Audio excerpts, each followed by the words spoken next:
Student अब next पढ़ेंगे cell wall. ठीक है. So cell wall it is also a one type of membrane structure. Okay, layer कह सकते हैं हम इसको, but it is found in plant cells, fungal cells and some of the bacterial cells. कैसा होता है? Dead, rigid, tough and not flexible. Like ये cell membrane की तरह फ्लेक्सिबल नहीं होता. डेड का मतलब क्या है कि मोस्टली इसमें से मतलब इसके थ्रू कोई भी एक्सटर्नल मीडियम के साथ इंटरेक्शन नहीं होता है. ठीक है. और ये क्या होता है? ये it is like impermeable, sorry it is permeable. मतलब ये कोई भी चीज इसके अंदर से पास हो सकती है. ठीक है. देन नेक्स्ट क्या है? In fungal cell it is made up of a compound called nitrogen compound called chitin. ठीक है. In plant cell it is made up of a carbohydrate compound called cellulose. ठीक है.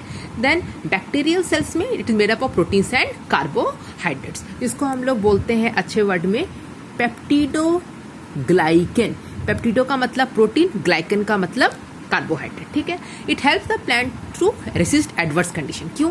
क्योंकि जो प्लांट सेल्स होते हैं, जो प्लांट्स होते हैं, वो हमारे तरह लोकोमोट नहीं कर सकते. ठीक है. तो उन्हें एडवर्स सिचुएशन को फेस करना होता है by remaining in that adverse condition. So कैसे सेल वॉल हेल्प करता है वो हम आज सीखेंगे. ठीक है.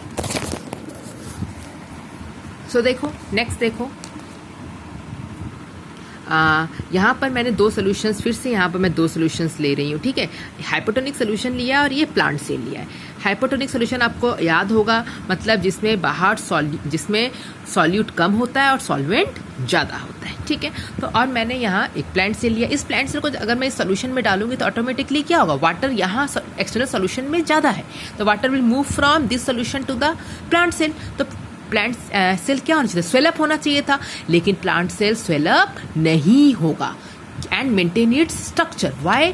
क्योंकि सेल वॉल कैसा होता है? वो रिजिड होता है, तो वो इसके स्ट्रक्चर को मेंटेन ही करके रखेगा. सेल यहाँ पर बस्ट नहीं करेगा. लेकिन एनिमल सेल में क्या होता है? सेल बस्ट कर जाता है. ऐसा क्यों हुआ? देखो, एंडोऑस्मोसिस हो रहा है, साइटोप्लाज्म का अमाउंट बढ़ेगा. तो जब साइटोप्लाज्म भी बाहर की तरफ सेल वॉल की तरफ एक प्रेशर क्रिएट करेगा. देखो जो एरो दिख रहे हैं, ब्लू एरो, और सेल वॉल जो ये रेड एरो दिख रहे हैं, वो भी क्या करेगा? एक ऑपोजिट एक्सटर्नल फोर्स अप्लाइड करेगा, जिसके कारण क्या होगा? दोनों फोर्स क्या है? इक्वल. इसलिए सेल बस्ट नहीं करेगा. ठीक है. तो इस तरह से सेल वॉल क्या करती है? हाइपोटोनिक सोल्यूशन में सेल को बस्ट होने से बचाती है. लेकिन एनिमल सेल में क्या थी? सेल बस्ट हो गई थी.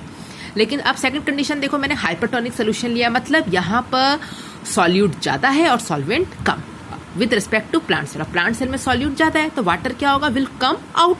तो सेल को क्या होना चाहिए था? श्रिंक. बट सेल यहाँ पर श्रिंक नहीं होगा. Why? Then what will happen? Reason, cell wall is rigid.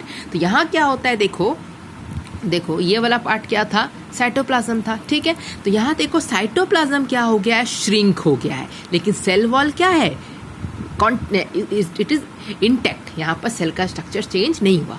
तो यहाँ पर श्रिंकेज ऑफ क्या हुआ है? साइटोप्लाज्म हुआ है. तो इस प्रोसेस को क्या बोलेंगे? प्लाज्मोलाइसिस. किसका ब्रेकअप हुआ है? प्लाज्मा का. प्लाज्मो मतलब प्लाज्मा और लाइसिस मतलब स्प्लिटिंग. तो इस प्रोसेस को क्या बोलेंगे? प्लाज्मोलाइसिस. लेकिन अगर यहाँ पर मैं एनिमल सेल लेकर होती तो एनिमल सेल क्या हो जाता? श्रिंक कर जाता. इस तरह से सेल वॉल प्लांट सेल के स्ट्रक्चर को मेंटेन करके रखता है.